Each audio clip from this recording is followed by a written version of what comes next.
Crunch time in the Big East. Just 2 weeks left in the regular season. Time to take stock at how we think it might all play out in terms of Big East tournament seeding. We'll take a look at where we thought the teams were when conference play began and where they are in reality now as we come towards March. Also, we take a look at the game of the year, the Big East, UConn, St. John's, Part 2, along with the rest of what we're watching coming up this week on Big East Beat.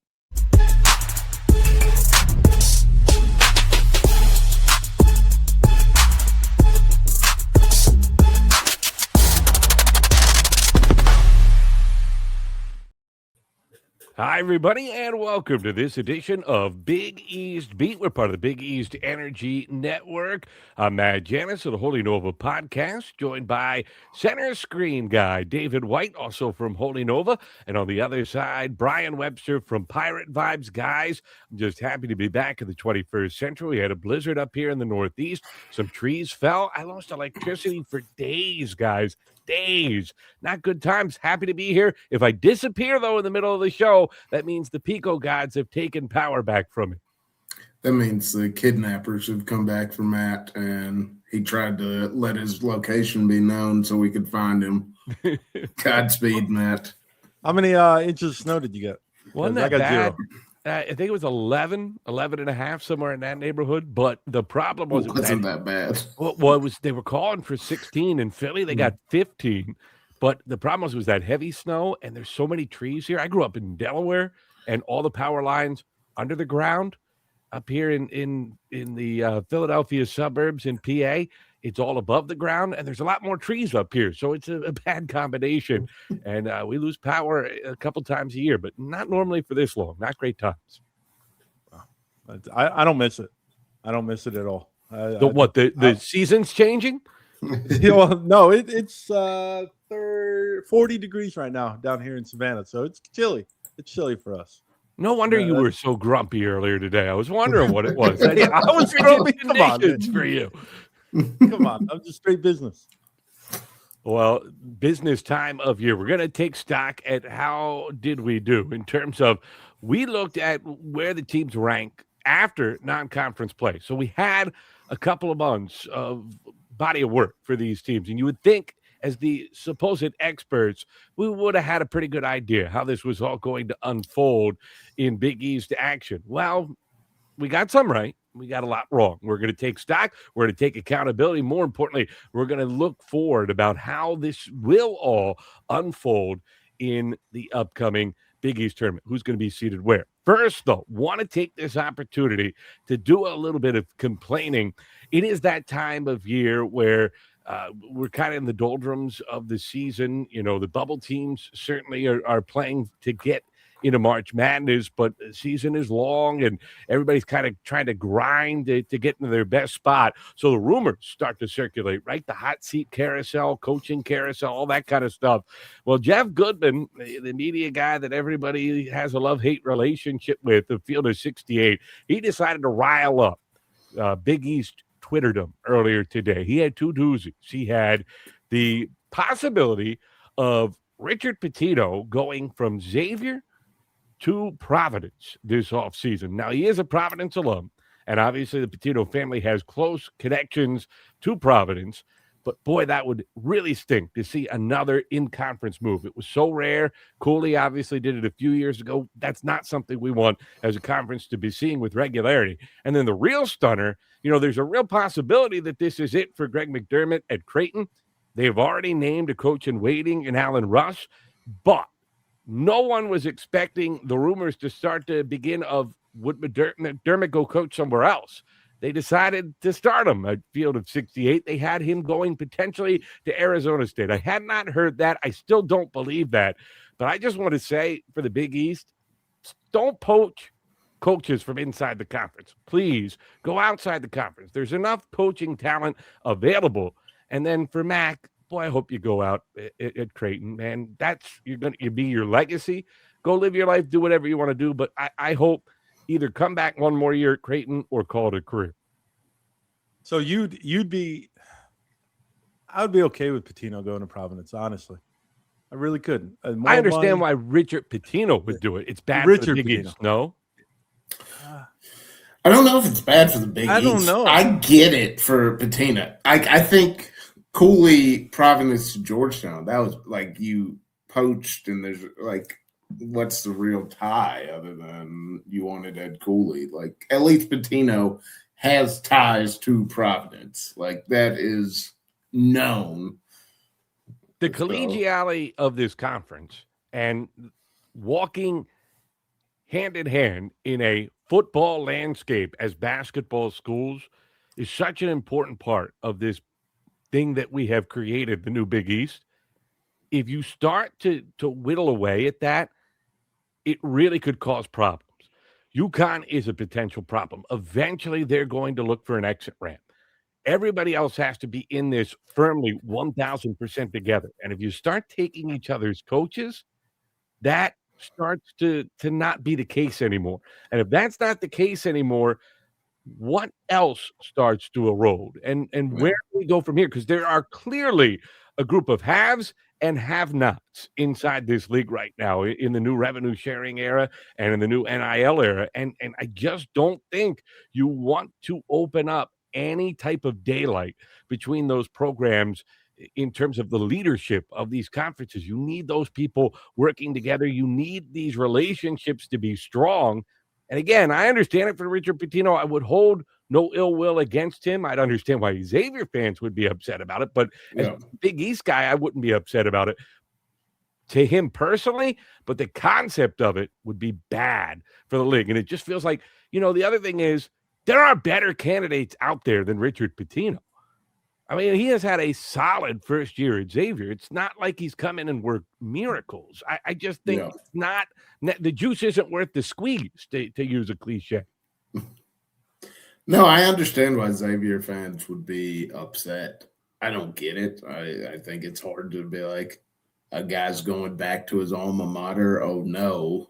Like, it's not like he's just running on to greener pastures. And he grew up there, right? Like, he was there when – he was a kid when Pitino was there, right? He was only there for 5 years. Let's not act like Rick was there for 15, though. Like it was. Yeah, but 5 years and then his undergrad too. That's 9, right? Yeah. How about this? How about this though? Where's his wife from? I didn't do the investigative reporting. I apologize about that. How about this? I just want to say one very important thing. If you're a Xavier fan, gosh, I feel your pain on this one, because I'd be more upset still at Sean Miller. What Sean Miller did to Xavier, I just don't think is right. I understand the concept. Texas is a great job, paying him a lot of money, giving him a lot more resources. Xavier's got to up its NIL and revenue share. They're going to, by all accounts, in the offseason. There's some reports that they're going to double it from this year to next. They still have growth that they need to do after that. But Sean Miller's career was literally resurrected by Xavier, and he bounced first opportunity he got.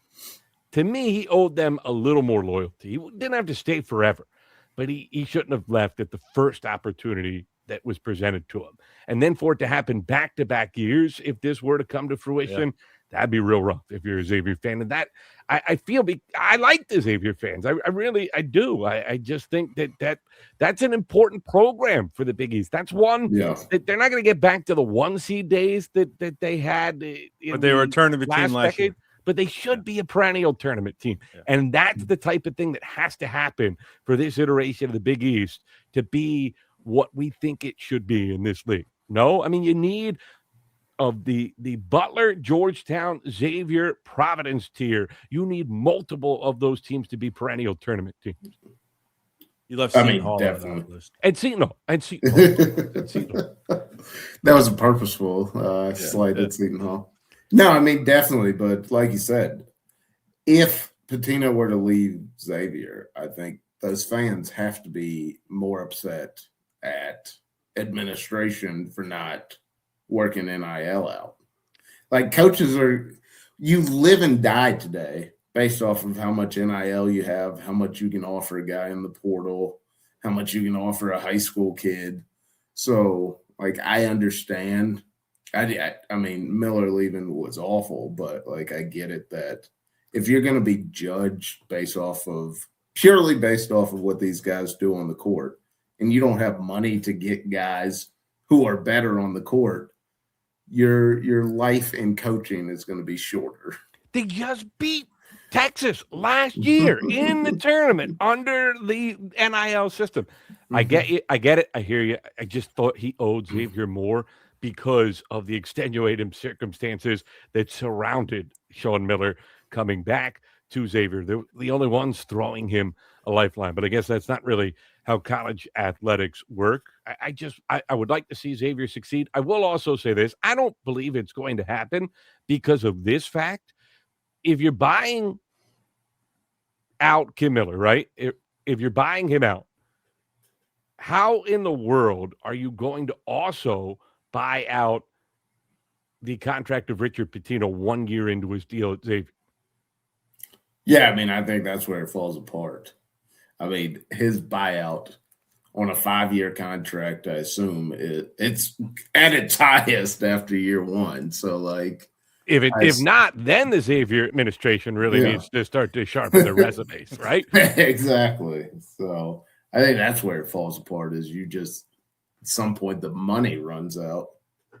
But let's talk about Mac, right? Going to Arizona State. I don't believe this at all, right?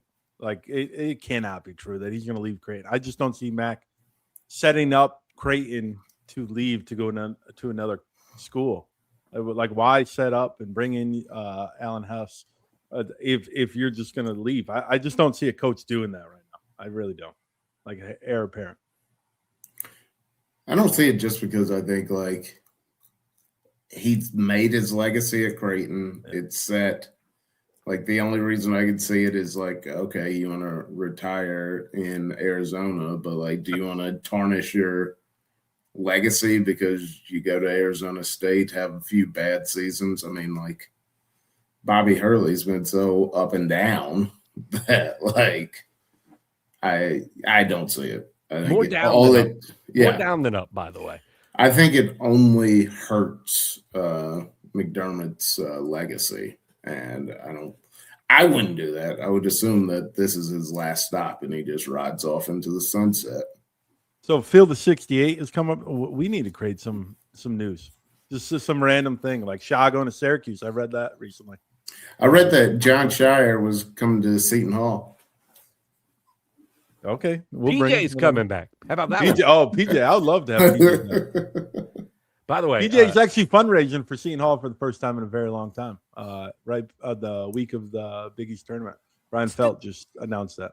Still boggles my mind that there are some Seton Hall fans out there. One of them who may host a show with our friend Bryan Webster, who are bitter at PJ for leaving Seton Hall for the NBA. That I can't wrap my arms around that one. Oh yeah, we would need a whole nother episode. It's probably an off-season episode that we discuss the psyche of Seton Hall fans.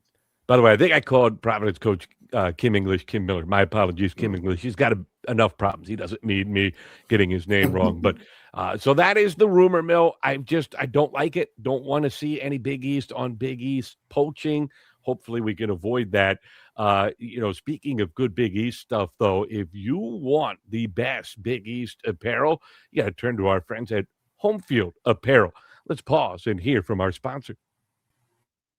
The Big East Energy Network is proud to partner with Home Field Apparel, a premium collegiate apparel brand based in Indianapolis. They've got over 150 different colleges to choose from in their arsenal, including all of the Big East programs that you know and love. If you're a Big East fan, chances are you kind of have an old school soul. Well, you want that old school look while you're showing off your fandom. The logos, the history, it's such a part of the Big East. And Home Field Apparel, that's their specialty. They go through all the archives and history of each school, try to delve into what makes it special before they put out any type of new apparel. And they just dropped a whole bunch of new product when it comes to the Big East. I have spent literally hours just going through all the different options that they have. It is a real fun trip down memory lane, and it also can add to your wardrobe. Visit homefieldapparel.com for more information or check out the link in the description below. Home Field Apparel, a proud supporter of the Big East Energy Network. Thanks to our friends at Home Field Apparel, and please make sure you check out the link below. Helps us. All our partners are so appreciative for their work. All right, let's take a look at what we are thinking in terms of how this will unfold. Our friends at bball.nothing.net. You might have heard a similar website before if you were looking over the college football tiebreakers to try to figure out who is going to the college football playoff and conference championships.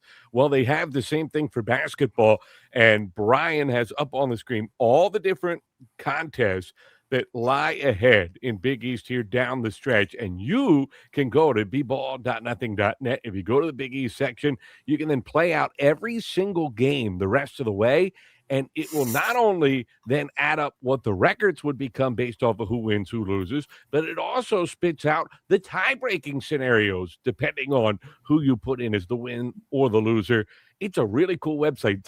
We talk about Home Field Apparel sending me down a time-wasting rabbit hole. Well, this one is that on steroids, guys. Yeah, this one, you really talk about college football and you're trying to figure out all the tiebreakers and all that.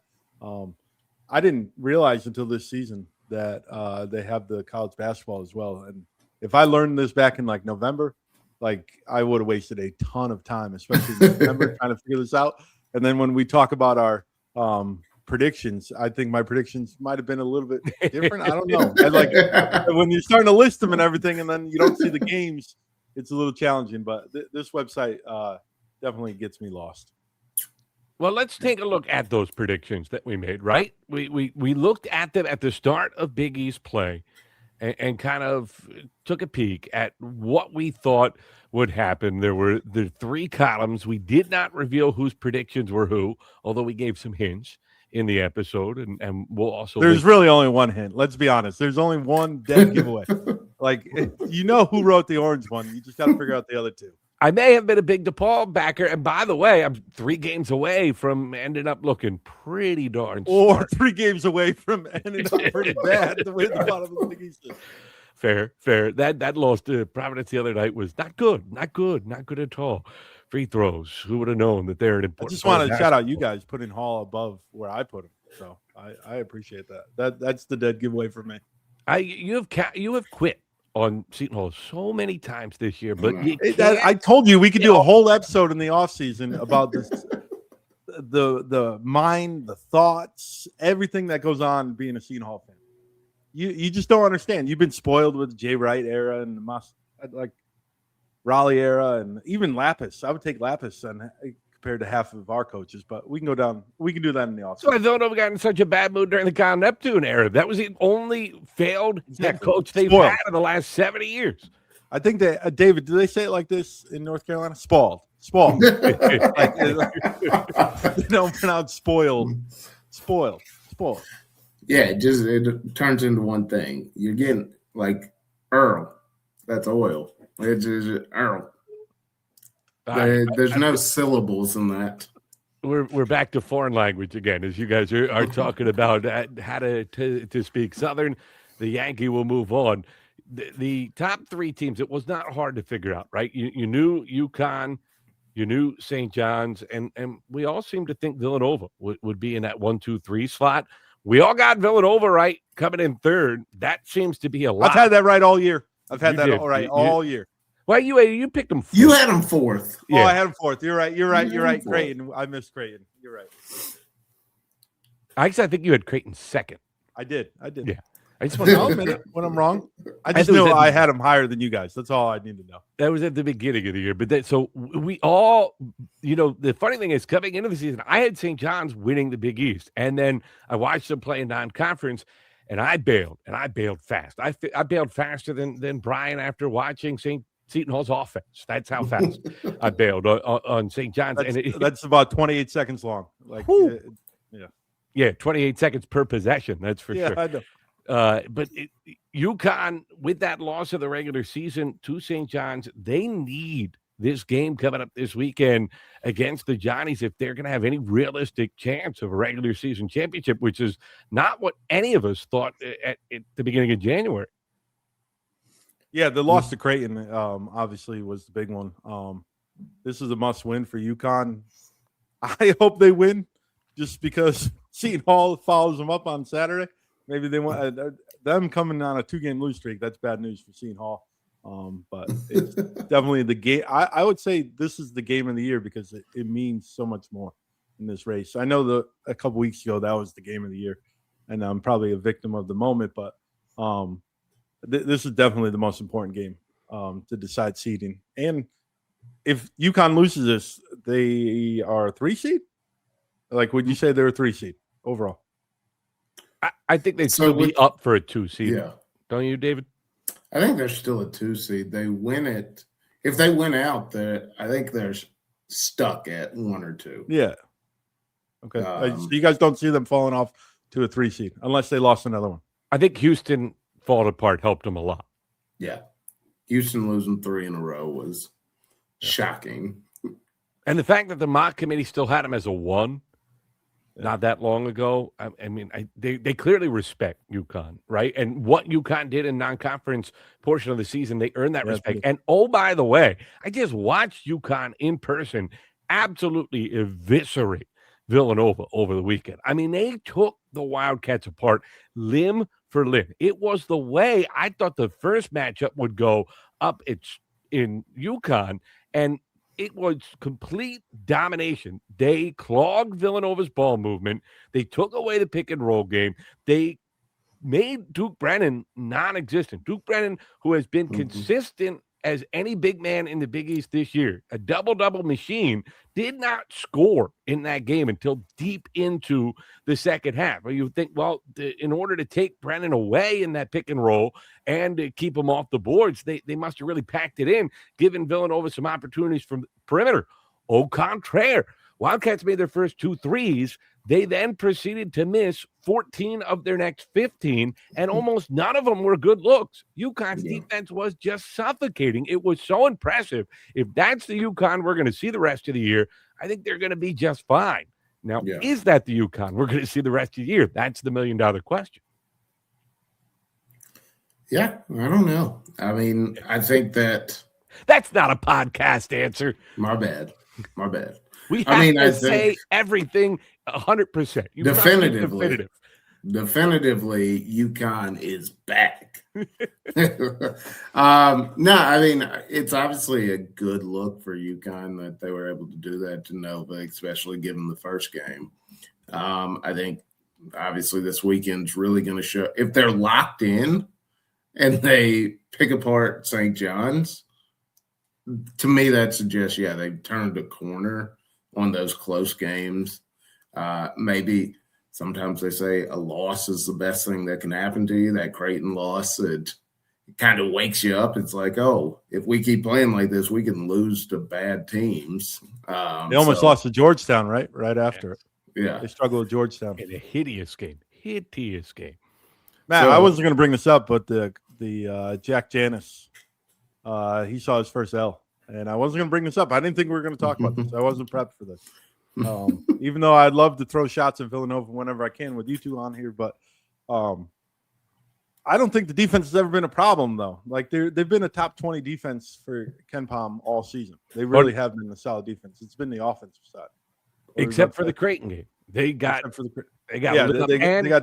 but their defense has always been good outside of that one game. That one game and the first St. John's game. They could not guard St. John's without fouling. That's fair. Yeah. That's fair. That they have got to fix this weekend. I mean, the free throws were decisive in that game. By the way, before I go into that, on an aside, Jack Janus had bought into the hype of Bryan Webster and David White. Told you he loves YouTube. Started to watch Holy Nova after we mentioned it a few times, and he thought he could not lose. He thought it was invincible. I blame you guys. That's not my fault. He's still undefeated at the Finn. It's a sign of a good dad. Just blame everyone else. Oh. Hey, we're going to test that, though, Wednesday night. We're going again, so hopefully that. Oh, no. Come on, Jack. See, we got to try to bounce right back. But that first matchup between St. John's and UConn, 31-12, the free throw disparity in that game in St. John's favor. It was such a weird game, though, when you kind of dive into the numbers. UConn shot 55% from the field. They shot 47% from 3. They lost the game. St. John's was 5 of 19 from 3. Again, it was the free throw line and turnovers. Silas Emery turned it over 9 times. He can't do that. That's really the two areas. If you're UConn, if you can fix either one, you feel like they can flip that result. Yeah, it felt like, that first matchup, I don't think St. John's necessarily went out and won it. I feel like UConn kind of gave them a little bit, but it was a messy game. Probably those first 10, 15 minutes just did not look good either way. So you fix some of those turnovers. Obviously, you want to limit them to the line, but what St. John's does is they have athletic guards who try and drive. You're going to give up some free throws. I think the biggest part is just going to be taking care of the ball for UConn. It was just one guy. They had 15 turnovers as a team. Emery had 9. He has been a little loose with the ball at times, but he doesn't give it away at that type of rate. No. Is that St. John's defense? Is that their pressure? Or is that an anomaly that isn't going to happen again? From what I saw, it was a lot of unforced turnovers. St. John's might have forced a couple of them, but a lot were just throwing the ball all over the place, dribbling it. I think they dribbled it off their foot a couple of times on the baseline. It was a lot of unforced stuff. So I don't think St. John's necessarily did anything that caused the turnovers. The other thing, the glass, +6 glass-wise in that first matchup between UConn and St. John's. UConn dominated the glass against Villanova. Villanova's been a surprisingly good rebounding team all year long. Is that something that maybe, the Huskies have figured out this is what we got to do. We got to be more physical rebounding the basketball, and they can carry that over against St. John's, or are the Johnnies a different animal on the glass? Because a big lineup, that's a lot of length you're trying to deal with. Yeah, and they're driving the ball. David just said it. The guards are going to the rim. If they're going to be physical in the paint, they're going. St. John's is going to get to the line. Seton Hall did the same thing in that second half when St. John's came back, gave up a lot of free throws. You've got to stay out of foul trouble. I think Rebe was pretty good. I didn't watch all of the UConn Nova game, but Rebe probably had one of his better games recently, right? Against Villanova. Everybody was size for UConn dominating the game. Villanova, they went to Pierce, who can't play against UConn, and the lead balloon from 8 to 16 with him out there. Love the kid, effort guy, 7'2", big body, could steal some minutes against a lot of teams. Not UConn. And I think that's one Kevin Willard would like to have back. But as bad as that stretch was, UConn was just the better team. And they just came at Villanova in waves. And, no foul trouble for the Wildcats, just straight up dominated on the glass. Yeah, and I think for UConn, it's going to be just effort on the glass because, like you said, St. John's is big. They're athletic. But sometimes those big athletic guards and post players, they don't really want the rebound. They just want to out-jump you to go for it. So you got to put a body on somebody. We've talked about it on Holy Nova. You got to put a body on them, make them go over your back. And I think that's going to be the biggest key for UConn is not allowing basically free runners at the rim to get rebounds on long misses. So I think that game's going to go a long way, obviously, in determining the top seed. The loser, good chance they're going to be number 2. 3 seed Villanova pretty much locked in there. 4, are we thinking Seton Hall's fine, hanging on to that 4 seed, or is free fall still a possibility for the Pirates? They've got 3 games, right? They got St. John's, and they've got UConn, and Xavier stuck in between, who Xavier could be anyone in the bottom 8 of the conference at any night. It's a tough stretch for them to hold on to this because they lose the tiebreaker to Creighton if they end up. I've played with this machine way too much. If they end up tied with Creighton, Creighton actually, because of that win over UConn, actually would carry it.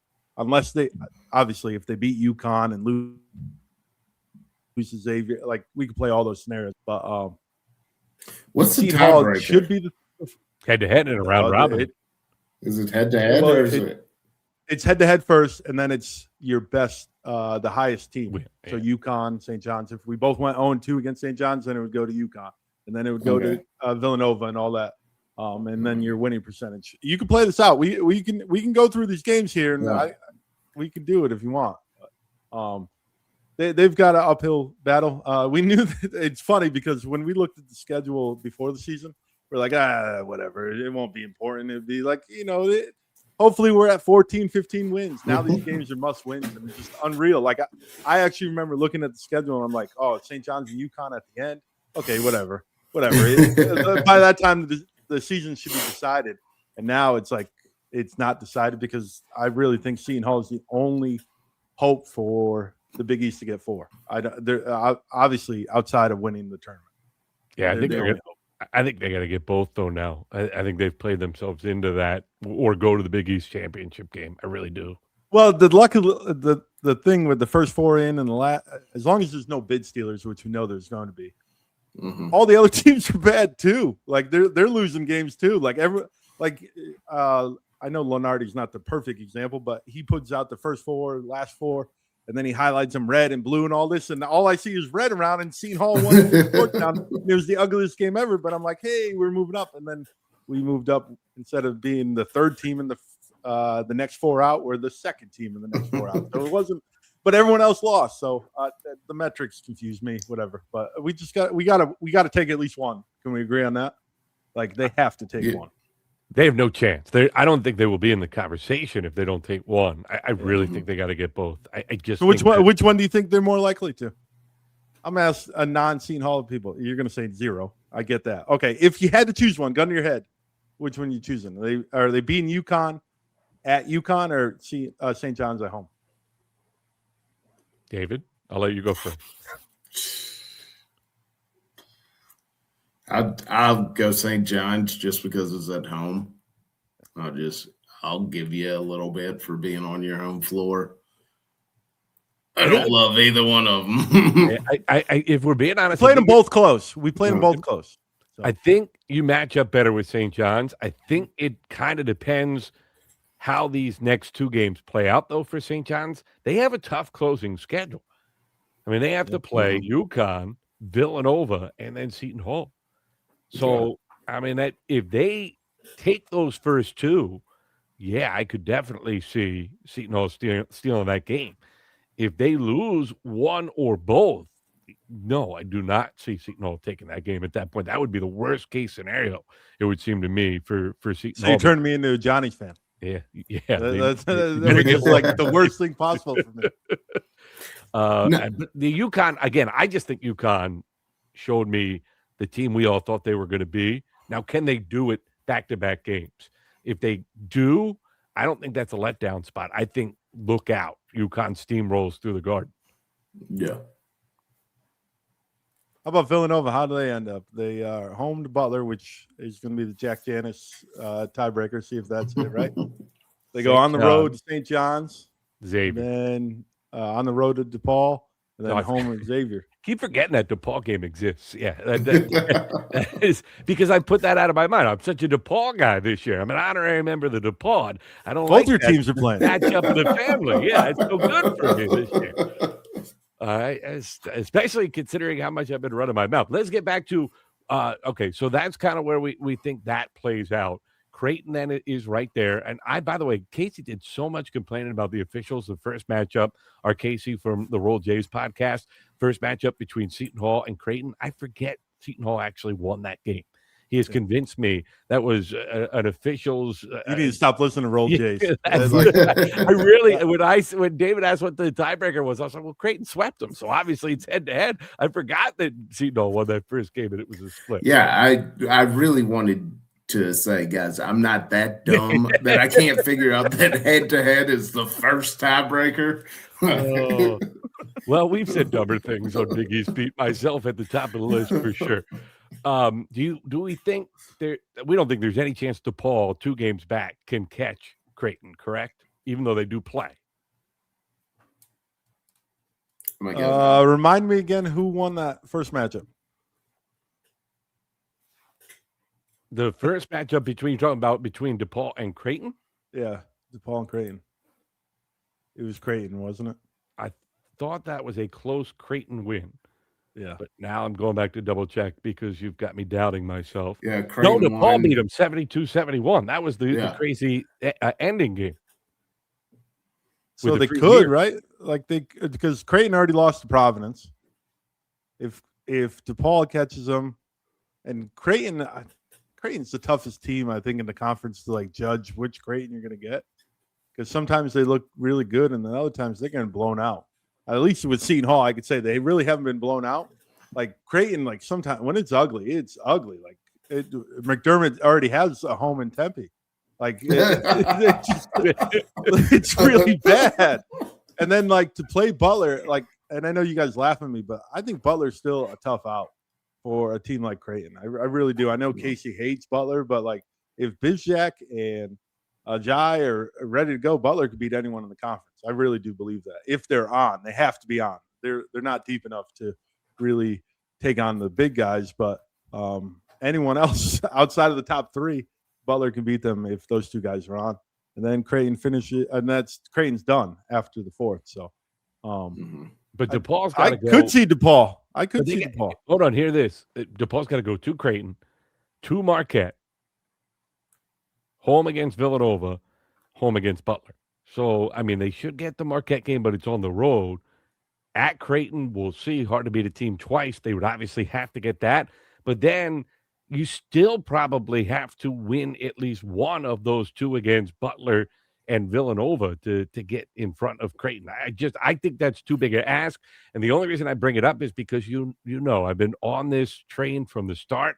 My dream was a fifth place DePaul. I hate DePaul. I saw it in a vision coming into the year.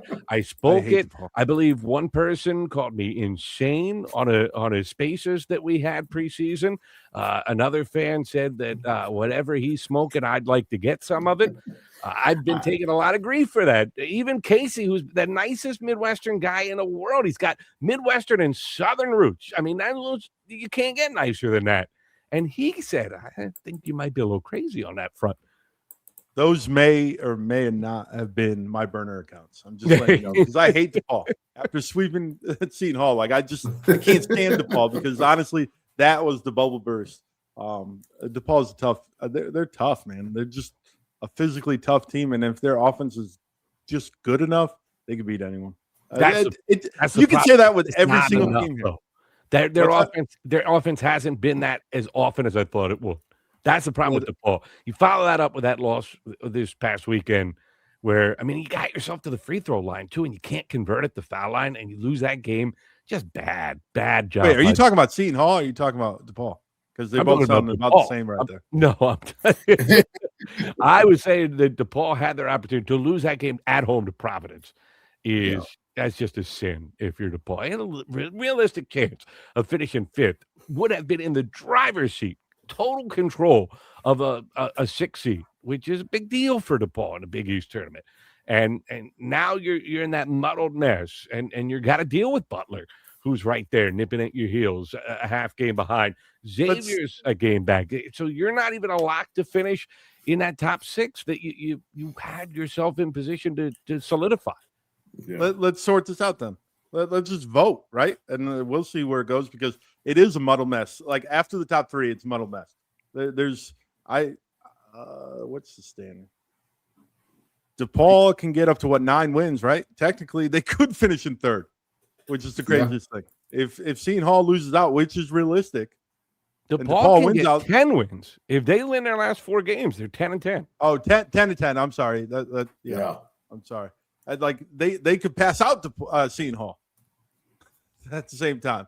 So like I just after Villanova, it is a mess. Like Marquette beat Georgetown tonight. Who had that on their bingo card? I didn't. I know Georgetown is kind of messy right now, but like, hey, Marquette was pretty bad. And I'm the biggest Marquette apologist on the show. Like I've been defending Shaka the entire time, but like they just were they're on a 5-6 game lose streak. Like I thought, I just feel like anyone could be like it's crazy how the bottom of this conference is so even. Like, would you be shocked if the bottom 3 were Georgetown, DePaul, and Butler? Yes. DePaul, if the bottom falls out. Oh, I forgot. I would be shocked. I would be so disappointed. So DePaul, disappointing. you'd be, but like David, would you be shocked? They're only a game up. This isn't updated, but like they're only a game up on Marquette right now. Like Marquette's got like that's crazy, right? Because going into tonight, it was like Marquette's last place. Everyone would say that, even me, the apologist. Like, listen, I would say that I would not be shocked. Yeah, DePaul. Anybody below DePaul right now? So DePaul's 6-10. You got Butler, Xavier, Providence, Georgetown, Marquette. I wouldn't be shocked if any of those teams finished at the bottom of the conference. Like all DePaul's got to do is get to 9th place, and then it's a decade of failure is wiped away. Right, 9th place. That's all they got to stay above 9. It's been a decade, Matt. That's always been my argument when season predictions. I'm like, it's been a decade. Like until you do it, it's not one bad season. It's a decade. Until you do it, I'm not going to believe it. Let me just do one other thing. Richard Pitino has gotten a lot of credit for Xavier. I can't figure that Xavier team out. It's a weird group. I mean, they play hard. You can't deny the fact that they play hard. They have some offensive talent. Wildly ineffective on the defensive end for extended stretches. They don't rebound the basketballs for multiple trips in a row. Like that the size they have, they should be a better rebounding team than they are. And they will hold their own on the glass for a game, and then they just hit lulls where it's almost like they forget to rebound. You hear the Xavier guys lament it all the time on their show. Kenny Freese was a tough and physical guy as a player. He can't stand that. But they're 5-11. You would talk about a team that you just don't know what to expect. That to me, Xavier's the epitome of that. I have no idea what we're going to see from Xavier these last 4 games. Personally, I love having Xavier as the middle game between St. John's and UConn because that's the get right game. It doesn't matter what happens in that first game. Like it's the get right game, and it's the only game. The last ball game was the get right game too. Yeah, that's true. No, but the last time we saw Xavier's after 4-game lose streak, right? And we were able to. That was our biggest, Seton Hall's biggest win of the entire season, or the Big East season. Like that was the first one. That was the only win that was over 10 points. Right? That was an impressive second half. Everybody had shoveled dirt on Shaw's grave in the first half of that game. That was a very, very. But going to Cintas is a little different, obviously, than playing at home. But I just think Xavier's that get right game, but sometimes they'll catch it. I think a lot of teams are like, hey, this might be our last win of the season kind of thing, like circle that. But at the same time, if you don't prep correctly, Xavier can catch you. They could put 90, 80 on anyone, even hopefully not against. That's not a get right game then. A get right game is like it doesn't matter if the stars align and everybody like. Well, that's the closest get right game. I think that's the closest get right game in the conference. You're right. It's not a pure definition to get right, but it's the one from a Seton Hall perspective, I should say. Can I interest you in Providence? Actually, can I interest? I don't know. Go ask Creighton. Go, Georgetown, maybe. I don't know. That game was ugly, man. We didn't get anything right. We just somehow won. Like that wasn't a get. There was nothing right about it. I mean, that's the problem with playing in a conference where there are only 2 teams that the world views as elite. There's one team that is probably going to be a March Madness team that might be able to win a game. There's another team that's scrapping and clawing just to give themselves an opportunity to be in the discussion in a couple of weeks. And then there's no one else with even a remote chance of being involved. Yet there's also, at the beginning of the week, nobody was outside of the top 100 in the Ken Palm. Like we're just all kinds of twisted around in terms of the depth is, wow, that's impressive. And yet you're playing 20 conference games against top 100 teams. There aren't many leagues in America that will present that challenge. Yeah. But at the same time, you only have to play 4 games against top 25 competition. That is the hole in the Big East this year. And when we were kids, they always used to teach you about the hole in the ozone and how bad that was going to be. Nobody talks about the ozone anymore. It's kind of weird how that went away as a problem, but it's an ozone-sized hole right now in the Big East that there's just no top-tier competition for these teams, and yet there's no easy wins at the same time, too. How about this? Great stat. I'm going to give you one. I'm going to throw you a bone here, Bryan Webster. Big East Ballroom put this one out on X, Twitter, whatever we're calling it. Great Marquette stat. First 9 Big East games of the year, they were outscored by a combined 92 points. Last 8 Big East games, they had been outscored by just 24. So you were saying that Brian's a big fan better? of Marquette. Yeah, big fan. That's improvement. I mean, they're not winning any games. Hey, they won tonight. Tuesday night, but they were in the games. I guess that's. Hey, but if they beat DePaul, right? If they beat DePaul, they could beat Providence. Like they're at home against DePaul. They Providence. You just talked about could be the get right game, right? And then UConn. We're not going to talk about that. But if they get 3 wins out of here, right? They're at what 5, 6, 7 wins. Hey, Brian's just counting wins. Like everybody's a W for Boy, Brian. Those 7 wins. I think your math's wrong. If they can get 3, they'd be at 8. But no. It's he's counting the Georgetown game. Yeah, my bad. You're already counting that Georgetown game. But if they go 7-13, how bad was Shaka this year? Like in all fairness, terrible, pretty bad, but better. It was bad. It's not as bad as you guys are making it out to be. It's not like it's all burning to the ground. Was it a down year? Yeah, it was a down year. It's a horribly down. Brian, year. Like it wasn't just like a down year where it's just like, we weren't very good, but like we still competed. No, it was horrible. He's leaking to TNT in the middle of a early February game. We're going to reevaluate the entire way that we build a roster. A sideline reporter for TNT. That's you said Shaw quit on his team last year and he came back better the next year. So you got to go back and he's already moved on. I can respect it. Game record. I can respect that. I just gave you a positive stat. I don't understand why you're coming at me for the Marquette. I just tried to because I'm out here coming at his favorite team, Marquette.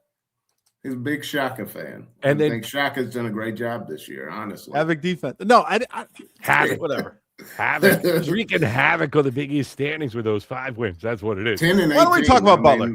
That's a solid year thus far. I give you Butler. Wait, you got the floor with Butler. Go ahead.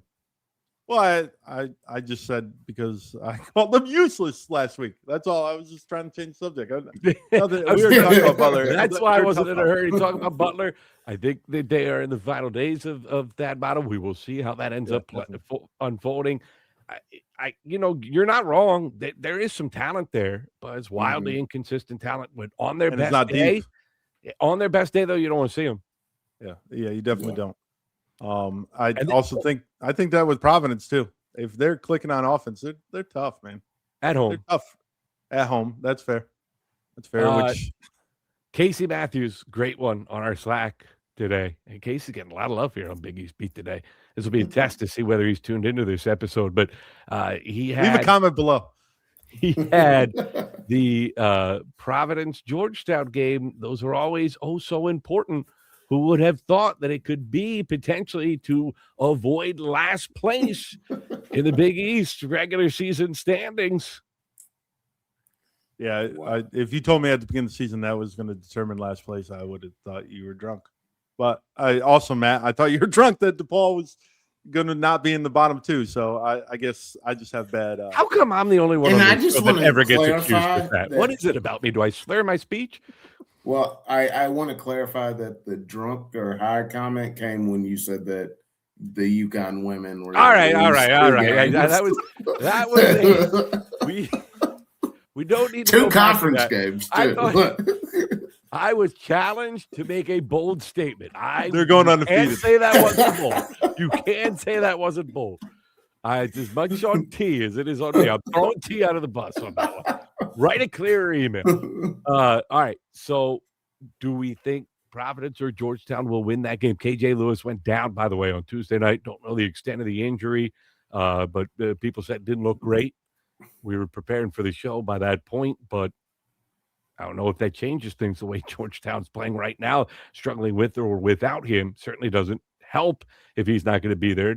I mean, do we think Providence wins that game? Does it still matter to the Providence fans, or are they so bitter they can't muster the Kool-Aid anymore? I'm looking at the schedule and look at Providence' schedule to end. Could they end on a 4-game winning streak? No. No, but like they're home to Xavier. You talk about how they win at home. They've already beat Creighton, right? Marquette. You already counted that as a win for Marquette. We can't now call it a win for Providence. I'm just talk here. I would pick Marquette, but the majority here. And then beat Georgetown. Could they really end up on a 4-game lose streak? I mean, 4-game win streak. I'm trying to hold on here. I'm trying to find the last time Providence won more than 2 games in a row was the beginning of December. They beat this absolutely rigorous gauntlet, Fairleigh Dickinson, Rhode Island, and Brown in succession. That was their longest winning streak of the season. They have just 3 multiple game winning streaks all season long. I'm going to circle back about that crosstown rivalry with Brown. That got heated. The Ocean State Classic. Come on. Hey, you know what? We don't use nicknames anymore after I butchered whatever they call Cincinnati, the Charm City or the Queen City, whatever it is. But it's apparently the Queen City. But you learn. I set the record for fastest mistake at a show on Holy Nova last week and heard about it from the fans. My apologies to everybody. Let me just say this. I'm going to circle back to my initial answer when you asked if Providence can end on a 4-game winning streak. No. Would you be shocked if they did? Yes. Okay. I'm just looking at this murderer's row that they have. Like, there really is. There's no St. John's, Nova, or UConn, which is the winning streak stopper in the conference. If Providence ends the season on a 4-game winning streak, you shave your head. No. Shave your head? Oh. No, I'm hanging on to this remnants of a once fine society of hair for as long as I can. No, but what I will do, I will cede my seat to one Patrick Madden and let him bark at David White for an entire episode of Big East Beat. If that happens. No. I've never become a Friars fan more than I am right now. Let us turn our attention. We mentioned the big game that's upcoming this weekend, right? As we look ahead at what to watch. Yep.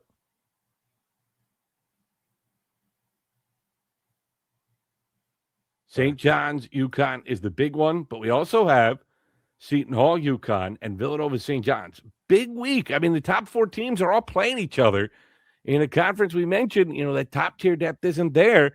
Well, chance for 3rd place Villanova, 4th place Seton Hall to make their presence felt, especially in letdown spots for St. John's and UConn.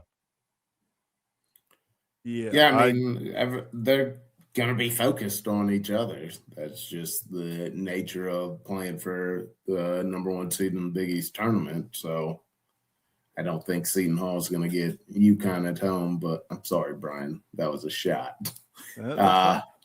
But I've been saying for a while, if they're going to pick up one, it's going to be St. John's. It's not going to be UConn. I just think they're going to struggle with UConn. I don't think St. John's is a good matchup for Villanova. I haven't seen Villanova handle pressure well enough to feel comfortable that the Wildcats can go on the road and win that game. Very disappointed by what I saw over the course of the weekend, but very important for Villanova to at least be competitive in that game. Do not want to get blown out. You go back-to-back games against UConn and St. John's and are never really in either. That's not the headspace you want to be taking into the Big East tournament and the subsequent NCAA tournament. So just, love to win that game. Tough matchup. Need to be in that game if you're the Wildcats. Is that fair? Yeah, I agree. I mean, I think that St. John's athleticism plays a particular role against Villanova. But, I mean, like we said, I wonder how much St. John's is actually focused on that game. If they beat UConn and they've all but locked up the 1 seed, are they really going to be focused? Are they going to revert back to that team we saw at the beginning of the year where they were just off in left field somewhere doing whatever they felt like doing? I don't know. If they beat UConn, that would be the clincher, right? That would be where they can absolutely clinch it, right? I don't pay attention to St. John's UConn when I'm playing with that. Because it would still be they 2.5 games up with 3 games to play. So you would have to get one more. Their magic number would be what? Yeah. Well, Seton Hall can help them out by knocking off UConn. So could be. There you go. It's Mr. Positive, Mr. Sunshine. Hey, let's hear from our comment of the week.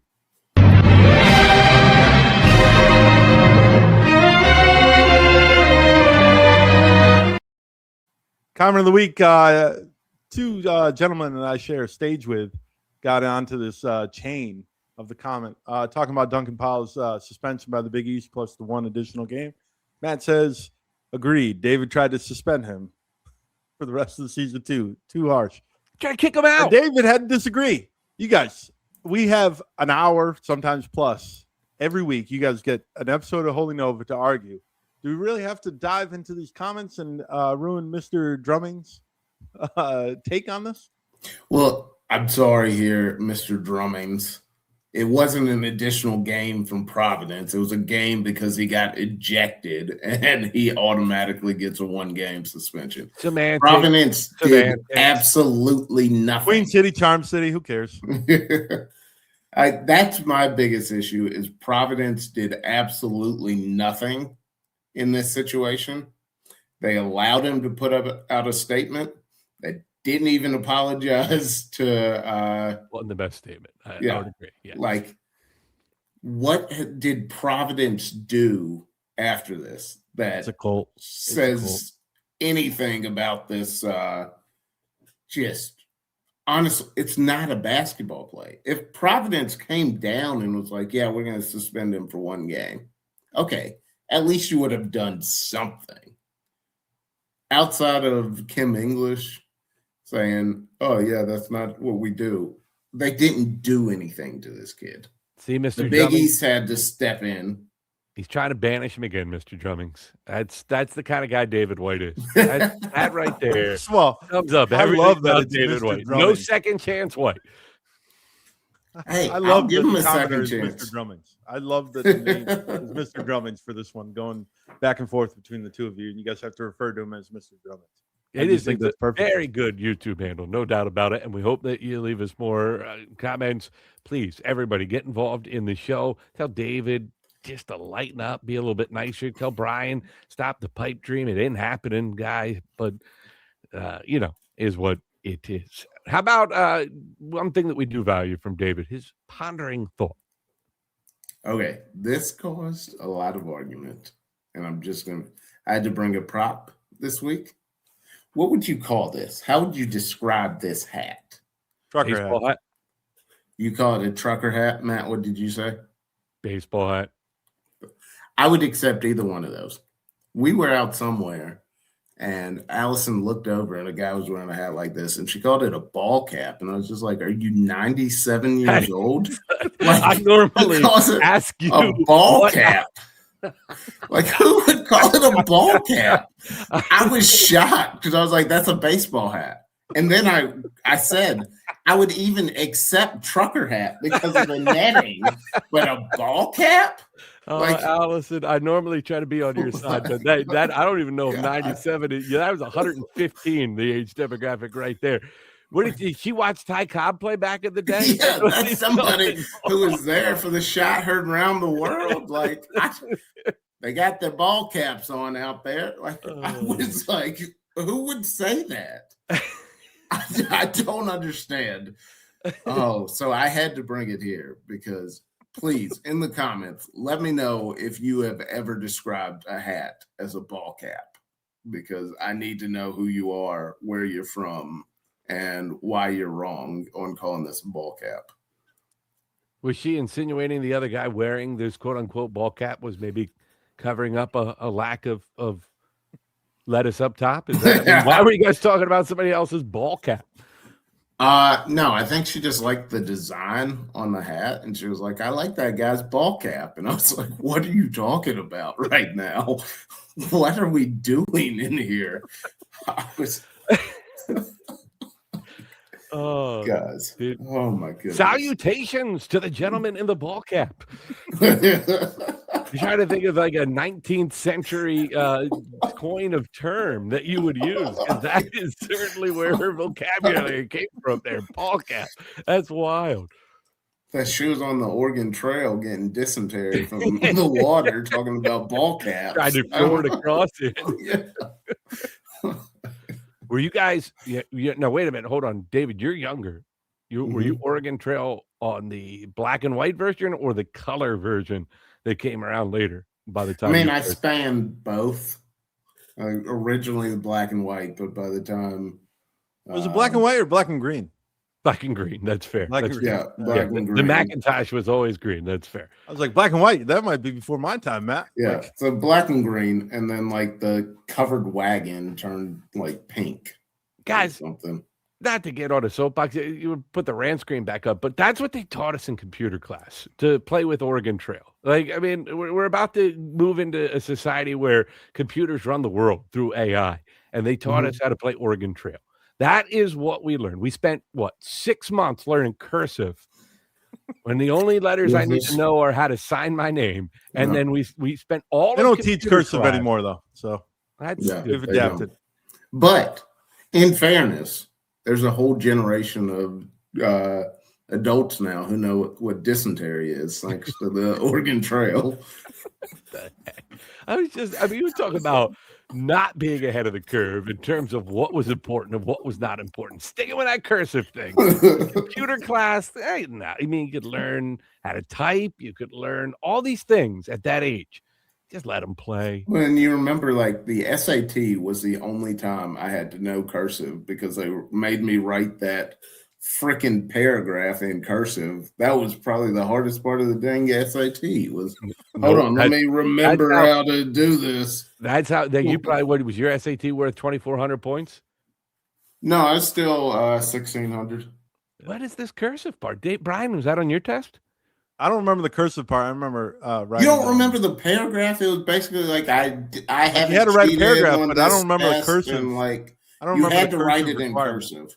Yeah, I don't remember the cursive requirement, but I don't remember writing anything at all. I just remember filling in the bubbles. Maybe that's when they realized, you know what, we shouldn't teach this anymore because they don't teach cursive. My daughter doesn't even know how to sign. So I think that my junior year, that's its own concern.